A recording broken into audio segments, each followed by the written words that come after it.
제 1교시 오늘이 이제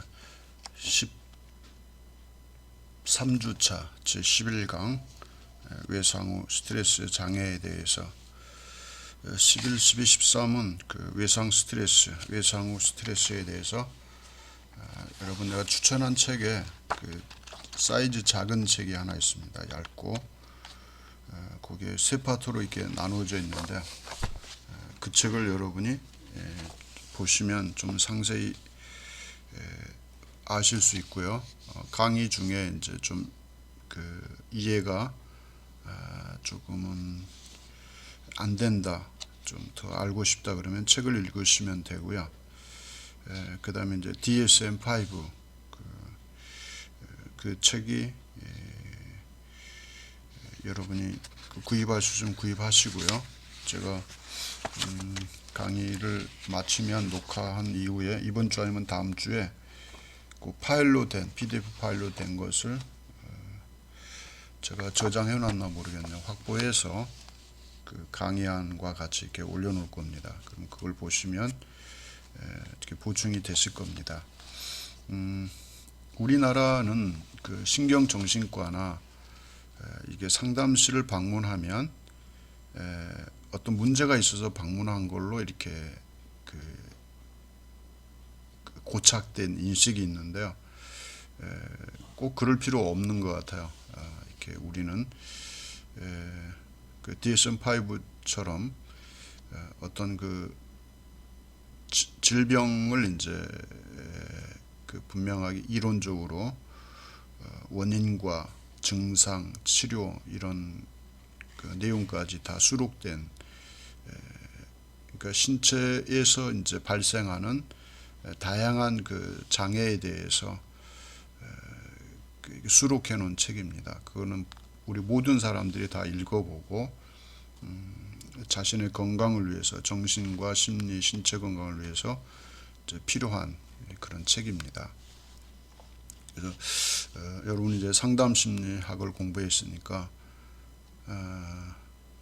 완전한 사람 없죠. 100%. 2% 부족한 분들이라는 걸 시인하고 그 책을 보면 이건 내 문제다.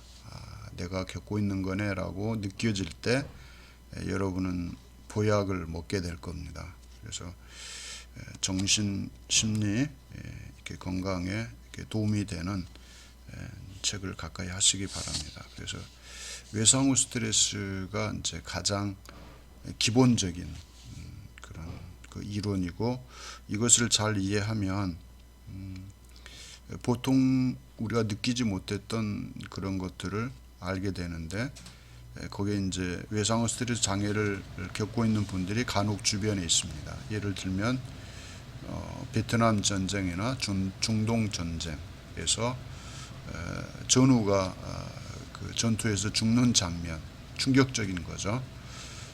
그 다음에 집안에 이제 가족 중에 이제 부모님에 대한 그 상을 당하거나 또 형제가 먼저 떠나거나 이때 이제 충격을 받게 되는데 또 주변에 뭐 큰 그 어떤 안전사고 같은 경우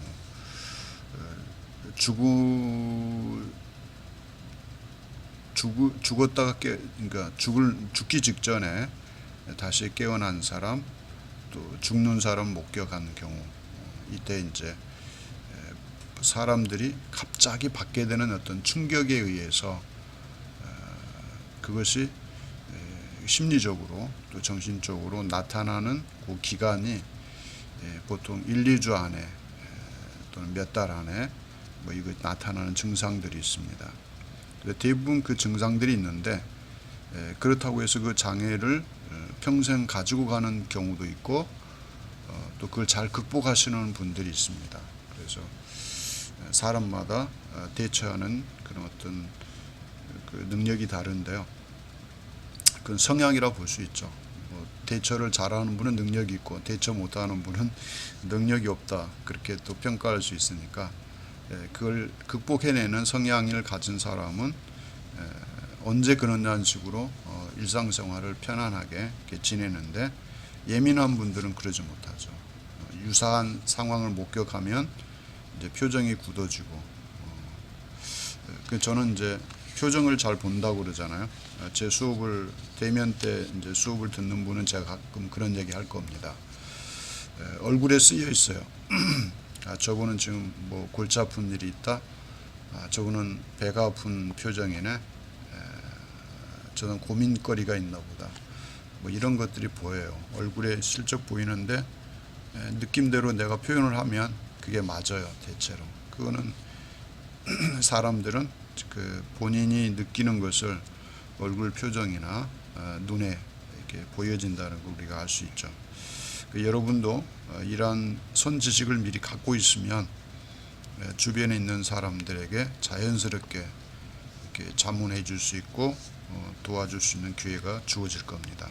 그래서 DSM-5나 신경정신과나 뭐 정신과 상담실, 이거는 건강한 사람들이 자신의 그 건강 상태를 유지하기 위해서, 또 가족 중에 주변 사람들을 위해서 멀리하지 않고 좀 가까이 하는 그 문화적 풍토가 조성되었으면 하는 그런 생각을 또 갖게 됩니다. 그러니까 여러분도 오늘부터 3주간 제가 시간이 허락되는 대로 요약해서 이렇게 전달해 드리고, 또 여러분이 여러분 것으로 소화해서 여러분이 그 생활하는 영역에서 이렇게 활용하시고, 또 본인에게도 유익한 그런 지식으로 또 활용할 수 있었으면 좋겠습니다. 이제 1교시는 그 외상 후 스트레스 장애의 어떤 그 흔적들, 그걸 우리가 한번 보겠습니다. 그 외상 후 스트레스가 어떻게 우리 생활 속에 이렇게 나타나는지, 그 증상들은 뭔지 우리가 그걸 이제 보도록 하겠습니다. 이제 외상이라는 것은 그 사람들이 그 일반적으로 그 갑자기 그 충격을 받은 그 상처, 후유증, 이런 것들을 가리켜서 우리는 외상이라고 말합니다. 그러니까 충격적인 어떤 사건을 경험한 사람들에게 그 남겨진 어떤 정신적인 충격 또는 후유증, 상처들이 바로 외상이다, 그렇게 말할 수 있고요. 또 이것은 자신 안에서 발생한 게 아니라 외부로부터 온 충격을 의미합니다. 외부로부터. 그래서 외부로부터 온 상처. 또 이건 이상심리학과 정신병리학에서는 정신적인 그 의미의 상처, 정신적 의미의 상처, 그것이 이제 외상입니다. 그래서 정신적인 부분에 남겨진 그런 상처가 외상이다. 근데 이것은 충격적인 사건을 경험하거나 목격한 사람들에게 남겨진 정신적인 후유증, 상처라고 말합니다. 이건 또 외부로부터 오는 것이다.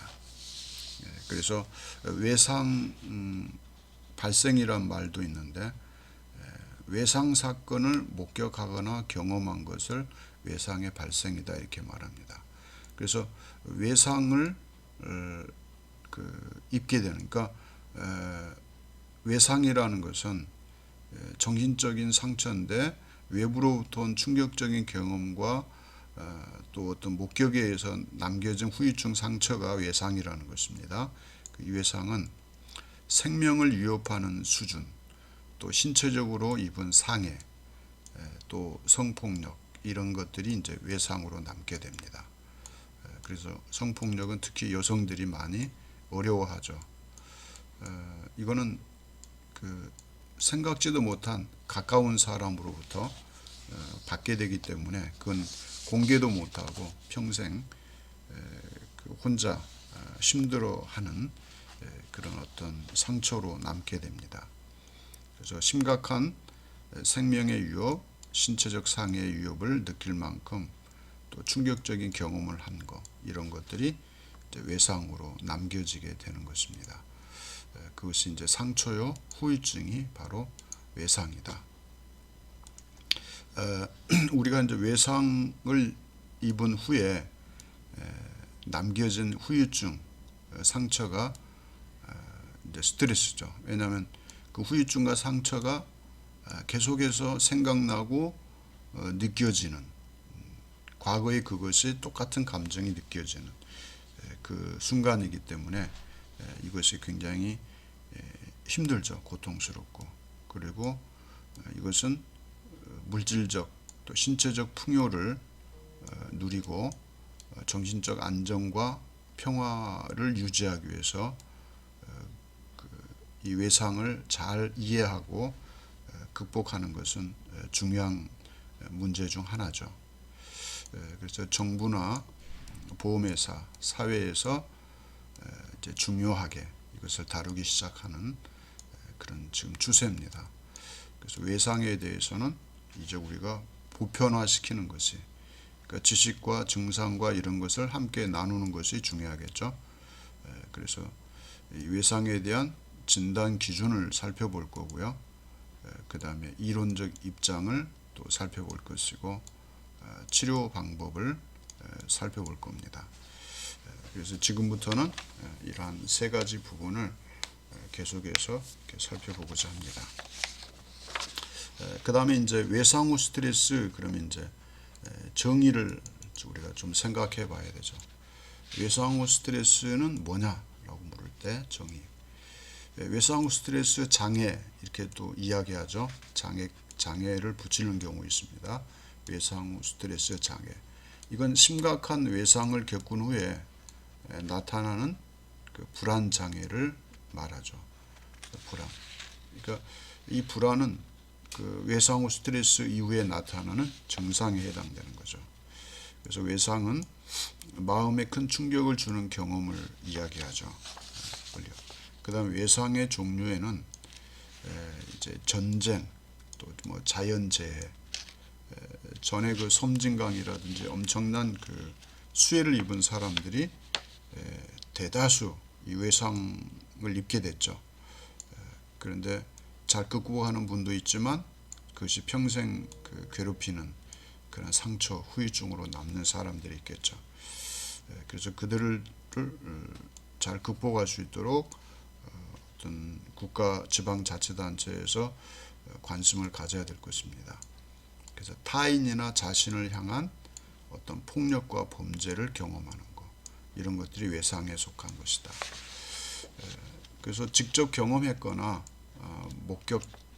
목격했거나 그것은 큰 충격을 입은 것이기 때문에 후유증과 상처로 남을 수밖에 없죠. 그래서 이 외상 후 스트레스 장애로 판정된 그 환자는 그 경험에 대한 공포심, 또 아무도 도와줄 수 없다고 느끼는 그런 상태, 이런 분들이 이제 환자, 그 장애 진단을 받게 되죠. 환자가 원치 않아도 반복적으로 그때 그 겪었던 그 장면이나 느낌이, 그 감정이 그대로 이제 회상이 되기 때문에 고통스럽고 이제 이게 불안한 거죠. 그래서 환자는 다시 기억나는 것을 회피합니다. 기억하는 것을 회피하는 그런 현상이 있는 거죠. 그래서 그때 비슷한 목격을 하게 되면 이제 다시 그런 고통과 불안을 겪게 되는 것이죠. 그래서 이제 특히 여성분들이 어떤 낯선 남자를 봤는데 과거에 만약에 성폭력을 당했던 사람과 유사한 사람이면 그 사람은 안 만나는 게 좋죠. 일단은. 근데 과거에 너무 좋아했던 사람과 유사하다 그러면 과거에 그 사람이 떠오르는 거죠. 그러니까 외상 후 스트레스는 후유증이 부정적 후유증과 상처로 남는 것이지 긍정적 후유증 상처도 있는 거죠. 긍정적. 그래서 한번 이렇게 긍정 부분은 좋아하는 분들, 또 부정 부분은 상처받은 분들, 이런 것도 역시 뒤에 회상되어지고 그 느낌이나 감정이 되살아나는 것은 인간이 지는 그 어떤 그 정서라고 봅니다.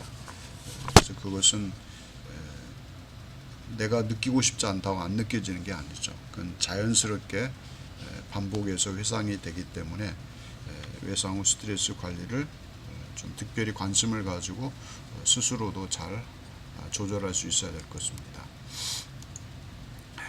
그렇게 보면 외상 후 스트레스를 겪어보지 않았다라고 말할 수 없는 거죠. 누구나 다 겪었는데 잘 극복하거나 대처할 수 있는 상황이 되었던지 아니면 그 증상이 가볍기 때문에 크게 문제되지 않을 수도 있는 것입니다. 그래서 외상 후 스트레스 장애에 대한 어떤 그 역사, 그러니까 외상 후 스트레스 장애를 그 관심을 가지고 다루기 시작했던 그 흔적들, 역사에 대해서 살펴봅니다.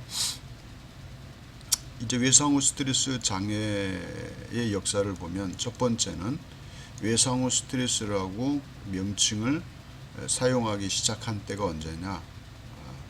1980년입니다. 미국 정신의학회에서 최초로 이것을 사용하기 시작합니다. 얼마 안 됐죠. 80년이면 90년, 2000년, 2010년, 2020년, 40년 됐네. 40년. 인류 역사에 비하면 얼마 안 됐죠. 그래서 러시아 철도 사고 쇼크를 받은 사람들에 대해서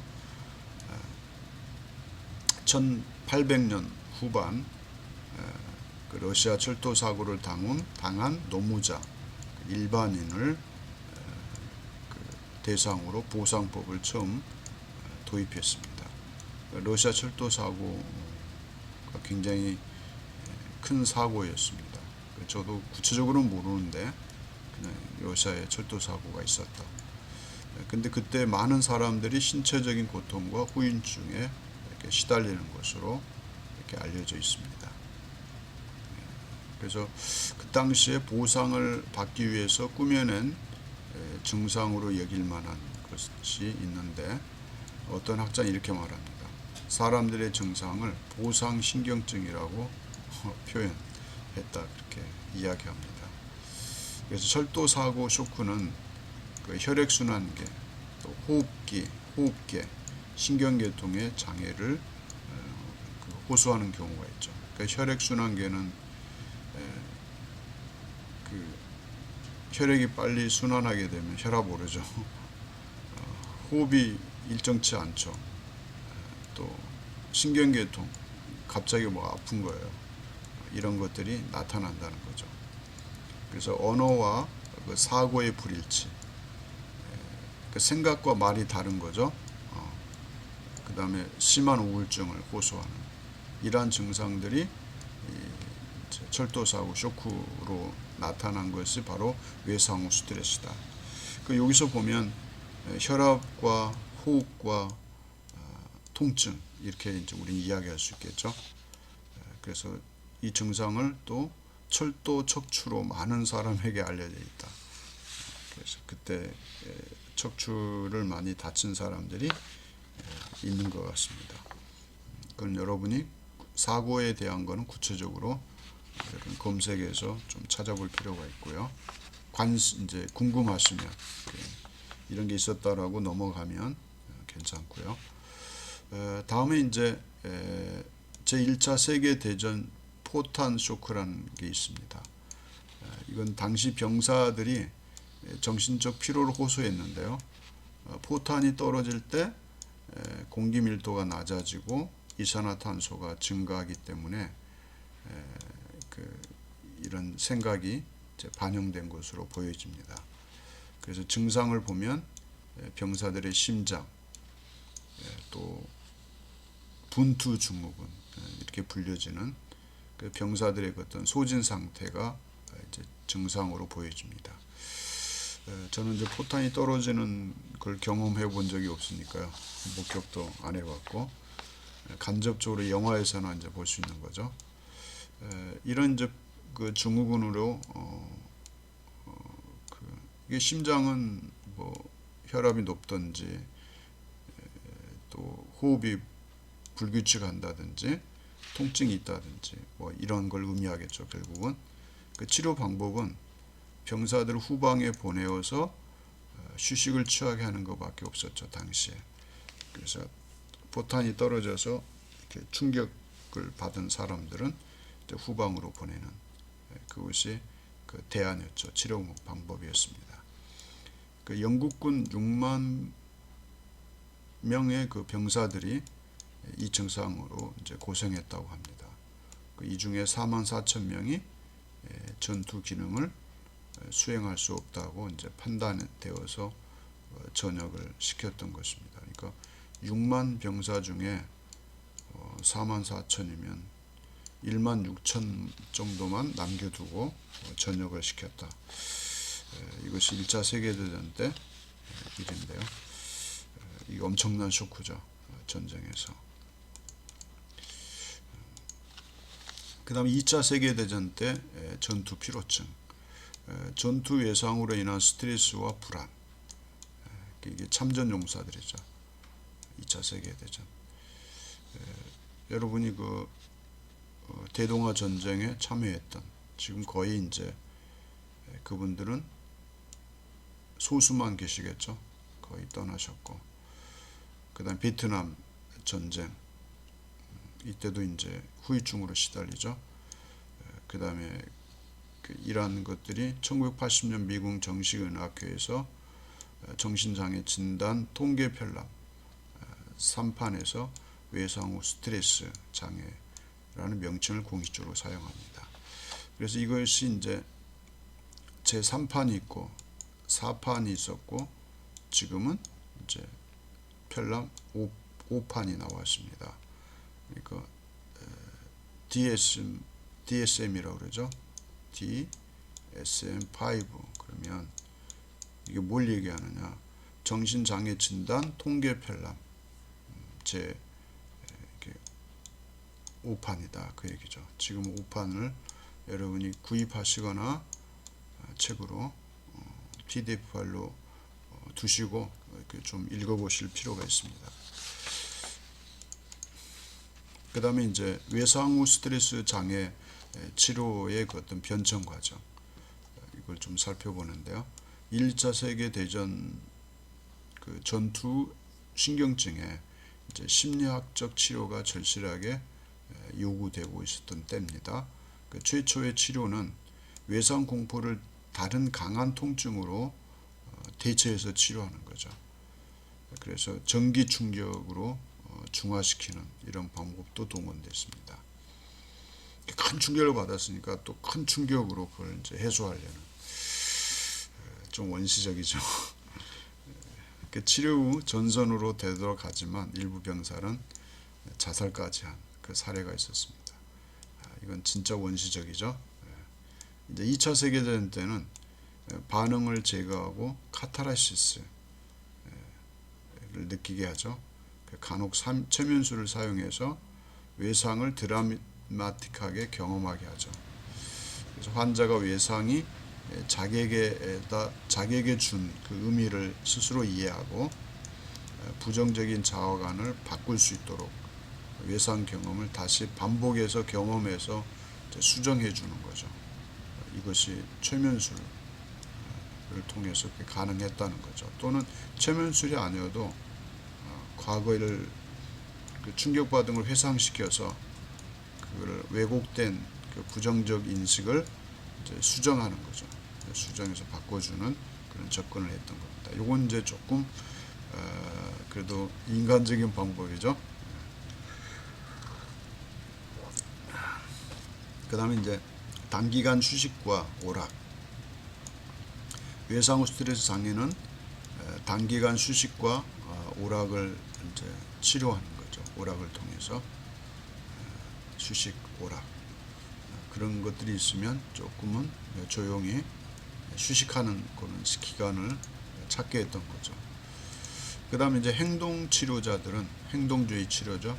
베트남 전쟁 그 참가 대상자들을 둔가법이나 뇌파법,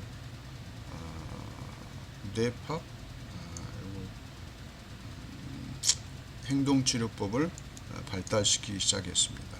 그러니까 두려워하는 자극에 노출시키는 방법의 일종인데요. 이것도 이제 장외 치료에 대한 관심이 고조됐던 방법이죠. 그래서 아프리카 정신과 의사 조셉 볼프가 개발한 행동요법의 한 유형입니다. 그러니까 이 둔갑법은 부정적인 증상을 제거하기 위해서, 그렇죠? 공포증이나 같은 어떤 또는 공포증과 유사한 거, 또 이런 불안 장애를 효과적으로 치료하는데 사용했던 게 이제 둔갑법이죠. 그러니까 자극과 불안 반응의 조건 형성을 깨트려서 불안을 감소시키는 거죠. 그게 이제 둔갑법이다. 뇌파법은 현실보다 과장된 형태로 불안을 유발하는 자극이나 심상을 계속 제시함으로써 불안 반응을 감소시키는 거. 그래서 뇌에 기억된 그 기억들이 그 충격을 완화시켜 주는 거죠. 다른 그 어떤 형태의 불안을 유발시켜서 그걸 감소시키는 그런 거죠. 이런 것들이 이제 행동치료에서 접근한 그 어떤 치료 방법 중에 그 하나죠. 이것이 이제 사용됐던 그런 것입니다. 다음은 이제 경험했던 것을 재해석하는 인지치료와 안구운동. 이건 조금은 시도하는 분들이 많죠. 안구운동은 위로 아래로 좌로 우로 돌리고 계속 돌리죠. 또 멀리 봤다 가까이 봤다. 그래서 둔감화 재처리법이라고 그러죠. 그러니까 그 정보가 과거에 그 외상을 입었던 그 시점에 그 충격과 그 느낌이나 그 경험들의 회상을 둔감화시키는 거죠. 그래서 낮추는 거죠. 그런 방법을 사용했습니다. 최근에는 그럼 이제 이걸 어떻게 다루느냐? 외상 후 스트레스 장애 환자는 생태학적 활동 장소가 중요하다는 것을 인식했습니다. 활동 장소. 그래서 생태학적 활동 장소는 어때요? 가족이죠, 가정, 또 부부, 이런 그 다른 보고서들이 등장합니다. 그래서 최근에는 이런 장애 환자를 그 장애 환자를 대상으로가 아니라 생태학적 환경을 접근해서 치료하는 그런 그 치료를 시도하고 있다는 것이죠. 다음 이제 외상 후 스트레스 장애 이제 보상 문제, 이런 것들 전쟁 후에 주로 그 전쟁에 참여했던 사람들을 대상으로 이제 외상 후 스트레스를 이제 다루기 시작했죠. 그 참전 용사들은 어때요? 평화를 수호했던 영웅들, 수가 엄청났죠. 그 용사들의 어떤 이익을 대변하기 위한 이익 집단이 이제 조직되는 거죠. 그래서 정부는 이들의 요구에 무관심 할 수밖에 없었죠. 근데 참전 용사들을 위한 복지 프로그램을 운영하고 정신 건강에 관한 부분을 이제 포함하죠. 그래서 보험회사와 정부는 이들이 제기한 소송에 그래도 관대한 편이었죠. 그러니까 어떤 거냐면 우리나라도 있죠. 베트남 참전 용사들의 단체가 있죠. 그래서 저도 굉장히 시달렸어요. 전화 받고 교회에 있으면 1년에 한 4번 이상은 전화 오는 것 같아요. 우리가 비누를 만들었는데 이 비누는 좋다는 거예요. 이걸 팔면 베트남 참전 용사들의 이렇게 복지를 위해서 쓰여진다는 거예요. 저는 한 번은 사줬더니 계속 오는 거예요. 너무 귀찮죠. 비누를 써봤는데 뭐 나쁜 건 아닌데 비누 이 값이 한 번 사주면 내가 5년 10년 쓸 비누 값이에요. 그만큼 비쌉니다. 그래서 저분들이 좀 저렴하게 판다면 국민 다수가 더 많이 사줄 텐데 이제 그런 생각도 하면서 전화 받기 좀 곤란했는데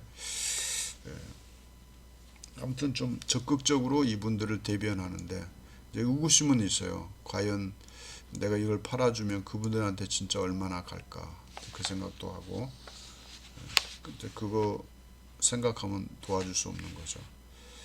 그래서 제가 이제 부드럽게 거절하는 것도 부드럽게 거절했는데 거절한 거 아니죠. 다음으로 이제 연기한 거죠. 내가 한번 그 사드렸으니까 다음에 또 보자고 그렇게 이야기했던 경우가 있습니다. 아무튼 끈질깁니다. 개인적 사건에 의한 외상 후 스트레스를 보면 교통사고, 강간, 폭행 이런 건 이제 관심을 얻지 못했죠. 혼자만 거의 그 끙끙 앓는 그런 것들이죠. 그 대중 교통사고 있죠. 성폭력 피해자들의 증가가 계속 되어 오고 있죠. 현재도 또 생명과 신체 유혹을 수반하는 외상 사건 이런 것들이 우리 주변에 있습니다. 이제 한국의 사례를 보면 외상 후 스트레스는 한국 사례를 보면 이제 사회적으로 성수대교나 상품백화점이 아주 크죠. 그 다음에 유람선 그 침몰, 비행기 추락, 그 다음에 여기 이제 빠졌지만 세월호 이런 사건. 세월호는 많은 것을 남겼죠 우리에게. 그 정신적 충격, 사회적 지지와 관심, 경제 보상, 정신적인 피해에 대한 보상 문제. 이건 소홀하게 대접받는 그 실태였었죠. 또 최근에 원자력 발전소 피해 사례들 이것도 속출하고 있죠. 그래서 정부와 사회적 관심이 이제 필요한 때죠. 그 보험회사나 이제 법적 논쟁이 계속 지속되고 있는 거고요. 또 정신과 의사나 임상심리학자들에 의한 진단, 또 예방과 조기 치료, 사회적 비용을 절감하는 효과를 기대할 수 있죠. 그러니까 예방 조기 치료도 이제 중요한 것이죠. 이것을 미루게 되면 나중에 큰 부담으로 이제 작용하게 되죠. 지금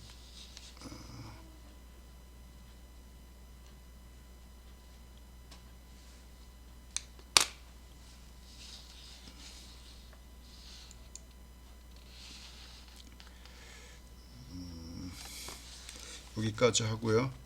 또 계속해서 살펴보죠. 벌써 32분 됐습니다. 2교시 때 다시 여러분 뵙겠습니다. 내용이 좀 많습니다. 하여튼 하는 데까지 하고 또 계속 나눠보도록 하겠습니다.